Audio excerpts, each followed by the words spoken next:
This is the Biz News Podcast, one-on-one conversations with experts in business and personal development. Bruce Lee, Jackie Chan, and many others made careers in television and movies thanks to their skills in Kung Fu. Craig Cook, though, is taking the martial art in a different direction, into business leadership. Mr. Cook, an entrepreneur who started a digital-first company on the internet long before digital-first, digital transformation, and other buzzwords of today were created, says leaders should follow the principles of Kung Fu to be more effective. He explains it in this edition of Biz News Interviews. Craig, you're accomplished in the art of Kung Fu, as I understand it, and you've even entitled your new book Business Kung Fu. And as I understand it, some of the aspects of Kung Fu include a range of values, including respect, discipline, compassion, humility. How on earth can you apply that to competitive businesses? Yeah, that's a great question, actually. Discipline is extremely important. There's a whole chapter on discipline in my book. And the way I look at discipline is a three-pronged approach. One, someone just needs to show up every day. It sounds kind of odd, but I've seen it where sometimes people just don't even bother to show up. And you have to show up every day. So that's one part of discipline. And because another way to think about it, you have to put yourself in play on the field in order to compete. And if you're not showing up on the field, how can you compete? So you have to show up. Two, you need to be productive. So showing up every day, but then actually getting work done and being productive, producing something. And three, what you produce needs to be effective.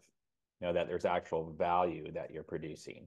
So discipline, that's the way I look at discipline: showing up, being productive, and being effective. And in martial arts, that's a big aspect of discipline. You're really making sure you show up to train, making sure that you're productive in your training, that you're actually learning and practicing techniques properly, and that you've developed those to a degree that you can actually be effective. Now, Craig, you started your business from scratch. And that's admirable, and a lot of our viewers and listeners plan to do that or already have done that. But it's very hard to go from scratch to a business that has lasted a quarter century, as yours did.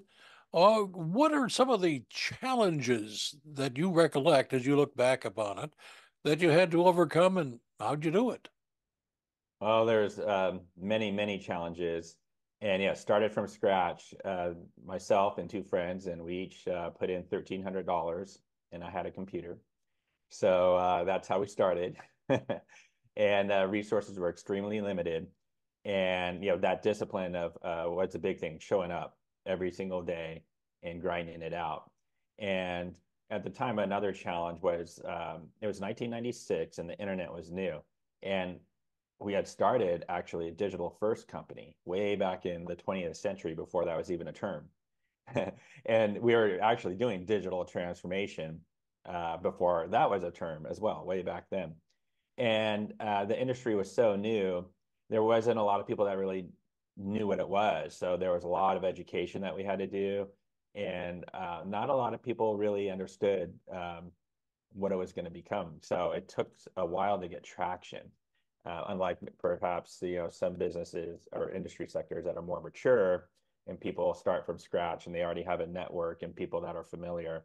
This was like brand new and hardly anyone even knew about it. So that was a challenge. And the other challenge too is being young and dumb and making tons of mistakes and stumbling along the way. Another big challenge. There's just so many host of challenges, but that was okay because many mistakes were made, but that's how one can learn lessons that really stick with you over time because you make big mistakes like, oh, I'm not going to do that again. Oh, Craig, how was it working with partners? Tell us about that. Yeah, partnerships are very dynamic. You know, it's the humans are we're all interesting in our own set of personalities and patterns of behavior. And there's pros and cons. Working with partners, there's definitely some great aspects to that. You know, the aspect of being able to share your excitement and multiple minds working and problem solving and coming up with ideas and innovation. You know, that's great. The challenges come in where there's expectations uh, that aren't communicated, and then assumptions can be made, and then people get kind of feeling a certain way and getting angry or mad or upset. And then there's communication problems and challenges. So there's a whole variety of things that can come up. But communication is super important. With my partners, yeah, there was good and challenging aspects to it. Actually, one of the partners, we had to actually have him exit after several years because it just wasn't working out. And that's a really hard thing to do. It's extremely tough, especially when you're friends. Um, so for people that are thinking about going into partnerships, what I would say is make sure that you have solid communication. Make sure you set expectations written, you know, in an actual partnership agreement or whatever operating agreement that you're going to state if you're going to be like a LLC or an S corp or whatever. Those that operating agreement really has to set all the expectation as what the roles and responsibilities and expectations are of everyone. And if those are not met, what happens? Did you have that when you started, or was that something that came along as the business progressed? We did actually create a general partnership agreement right out of the bat. Um, but it was pretty general. It didn't really state what I just stated when I was really setting the expectations of the roles and what would necessarily happen if those weren't met. There's just more of kind of a boilerplate partnership agreement that we got from somewhere, but really more thought should have went into it. How did you resolve disputes between the partners? Communication. That's the only way to do it is through communication. Um, Without that, things just blow up. They fester and then they blow up. And yeah, I'm guilty of that for sure. You know, none of us are perfect, and we all have our moments and issues. But really, it's communication. Now, with the partnership agreement that we had, there was actually uh, voting in it. So it did state if there was a dispute, how that was handled, and that was essentially based on your ownership shares. You know, we were equal third. So yeah, if there was a disagreement, well, then there was a vote. So yeah, just handled that way. Um, Afterwards, when the one partner left and it was the two of us, then it was a 50-50. So that complicates things because it's 50-50. So that's when communication has to be um, really pursued in a consistent manner. And even then, there's definitely challenges. But fortunately, we were pretty good about talking through issues and making decisions at the end of the day. Yeah, there could always be differences of opinion. One kind of rule that we had, which was pretty interesting, it worked pretty well. And kind of think of it in a mathematical terms. If you have a positive and a negative, and you multiply that, it always is a negative. So if one of us didn't want to do something, then we kind of just said, yeah, let's not do it. So that was kind of a general rule that you know, not perfect, but I think worked really well actually. Well, it must have because your company went on for more than 2 decades, right? Yes, actually started in 1996 and then sold it in 2019, and that was on the 23rd year anniversary to the day of when we started. So 23 years in, we sold it, and then I stayed on as CEO for another 3 years. So 26 years, and the company is still going strong. Like now, I guess it's at 28 years. Yeah, 28 years. Yeah, it's in its 28th year. So yeah, it's great. It's great to have built something from scratch. You know, it's like a baby that is born, and raising that baby into a child to its adolescent years to a full-blown adult, and now it's out in the world doing its thing. You know, it's cool. When did the business get to the point where it was actually supporting you, all the partners, as opposed to the partners supporting the business? Yeah, that's a great question. So out of the gate, yeah, like I said, we have some very limited resources. So I had to take on a variety of side projects. I did some consulting work for the National Center for American Indian Enterprise Development for a while. But in the consulting work that I did there, it also helped because those clients became clients of ours. Um, and then also I did some teaching at a couple community colleges that were local. And the intent there was to hire um, the top two students that I came across, which I did, one from each college actually. So yeah, there was a side job, but there was a benefit to the company. So anything that I did that was money that I had to make in order to live was benefiting the company. And it took, probably around a good 3 years before there was a decent cash flow coming in where, being able to fully pay for living expenses, not making tons of money, but at least covering costs. And then not having to do as many of those side projects. And I worked all the time, And at the time, the one partner had already left, I think, at that point. And the other partner, he is actually working full time. He went back to a full-time job up until about 5 years in. And then I was like, hey, you got to come back. It's now or never. At that time, the company was making enough money to support us and then actually a couple of employees. And from there, it was just still slow managed growth. And then, eventually we hit a nice growth stride and actually even got on the Inc. 5000 list, fastest growing private companies. And we did that 5 years in a row, which only 7% of companies do that actually. What was the most important thing? Was it developing your product or going out knocking on doors, making phone calls, cold calling, and selling the stuff? Mm-hmm. Well, yeah, that's a great question. That's definitely the chicken and egg scenario. Yeah, so a business needs sales to survive, to bring in money. It's our food. Um, but you have to have the skills and be able to produce something of value so people can buy something to begin with. So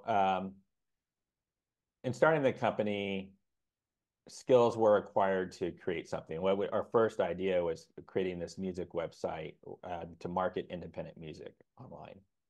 So people could discover independent artists, listen to song samples, and buy their CDs online through a secure server way back in 1996.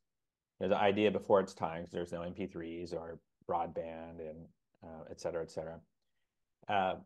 But we were able to produce something of value based on skills that were developed. And then we adapted and then started working for companies. But we had these skills and we were able to produce websites that were of value to someone. So you really have to be able to produce something of value. You have to have those skills in place. Sure, you could go sell something before you maybe have it and then figure it out and create it, which I actually did a bunch of times. For example, we got into CD-ROM development and would handle the whole thing start to finish, the programming, the design, even the package design and the brokering, the printing and brokering the CD replication. Well, in the programming of the CD, I didn't know how to do that, but I was when I came across an opportunity, I was confident enough in my skills. And at some point in this conversation, we should talk about my 5 elements of entrepreneurial success. That's in my book. In this example, I was confident enough that I knew based on the skills I had already acquired that I could figure out how to do it. So when I came across the opportunity, yeah, can you do this? Yeah, I can do it. Sold it. And then I was like, oh, now I got to figure out how to get this done. So, it kind of just depends on the situation. But the long answer to your question, I do feel you need to be able to produce something of value, that you've actually done it and created that. And if it's something new, that you have the confidence based on your skill set that you can produce something of value and then get the sales. For business success, what are those basic skills that you're talking about? So in my book, I talk about 5 elements of entrepreneurship, and it's based on classic 5 element theory from the Chinese culture. Right. So that 5 element theory permeates all aspects of, or many aspects of Chinese culture when it comes to martial arts, also medical systems, spiritual systems, music, there's a whole variety of things. Those 5 elements, that 5 element model from the Chinese culture is fire, earth, water, metal, and wood. Now, from my personal experience and through observation of others, I determined there's actually 5 elements of entrepreneurship that lead to success. And that is passion. And then passion leads to discipline. Discipline leads to expertise.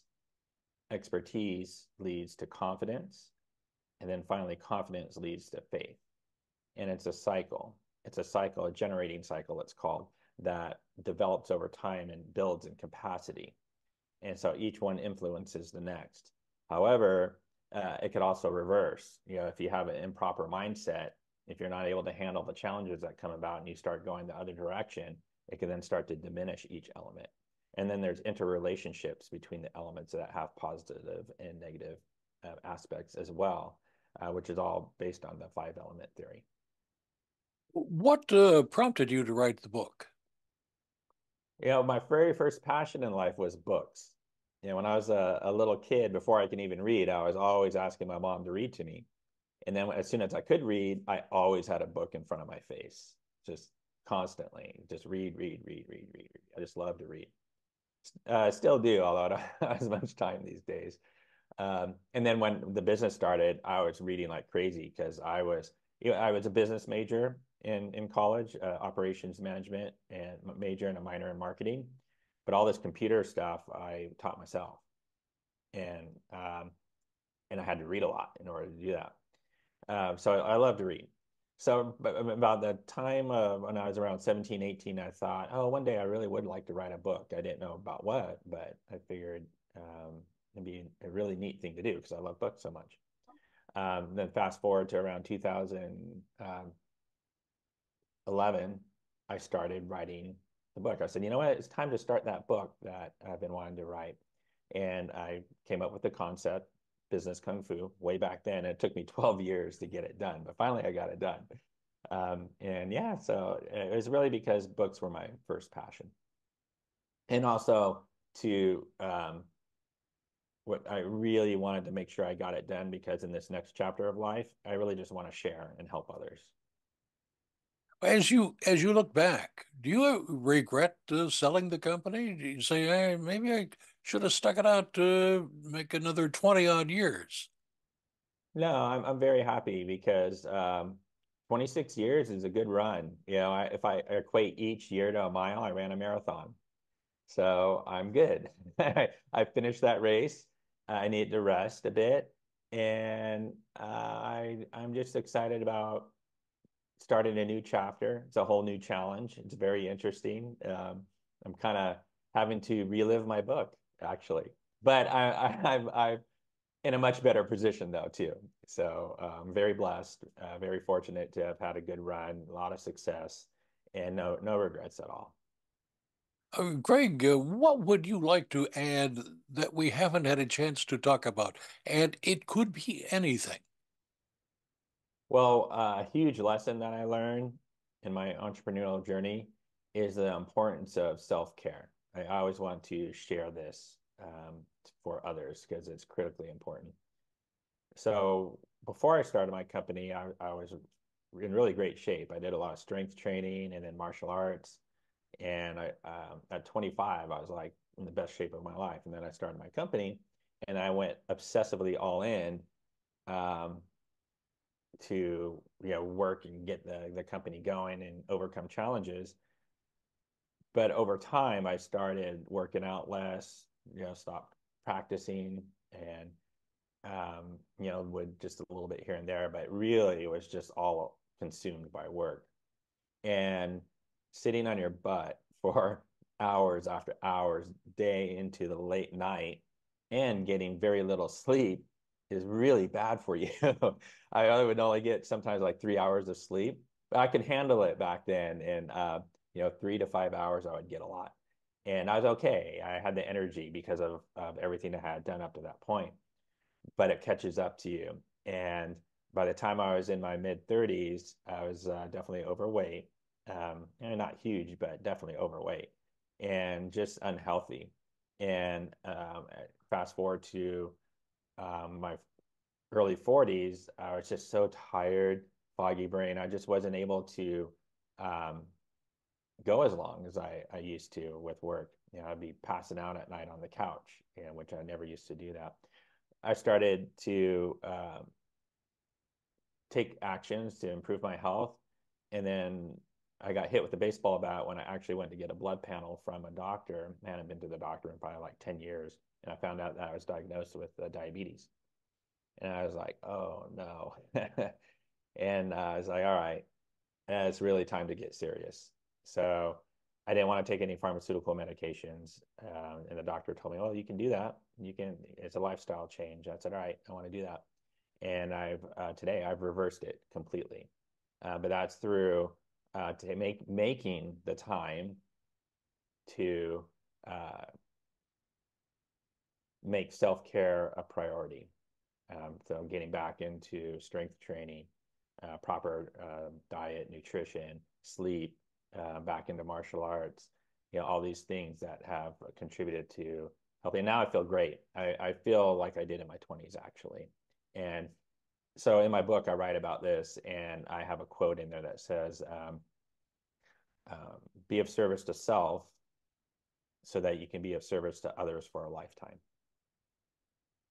Yeah, it's critically important. Now, one last question, and that is, where can people get more information? Do you have a website perhaps they could go to? Yes, it is the letter C and then squared spelled out. So csquaredpro.io, csquaredpro.io. And there's a section there on my book too that you can actually download the first chapter for free. Of course, you have to give me your email address, but hey, that's a small little thing to pay to get it, a free chapter, so you can try it and see if you like it. And the book also is available on Amazon in paperback, hardcover, Kindle format. And you can also reach me on LinkedIn, very simple, LinkedIn.com/Craig Cook. And I'm on other social channels, Craig Cook. I was early enough on there to grab my name.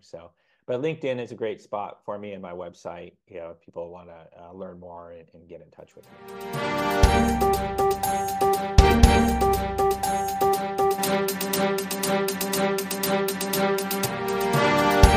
You've been listening to the Biz News Podcast. We welcome your input. Send your email to editor@biznews.com. That's bizgnus.com. Thanks for listening.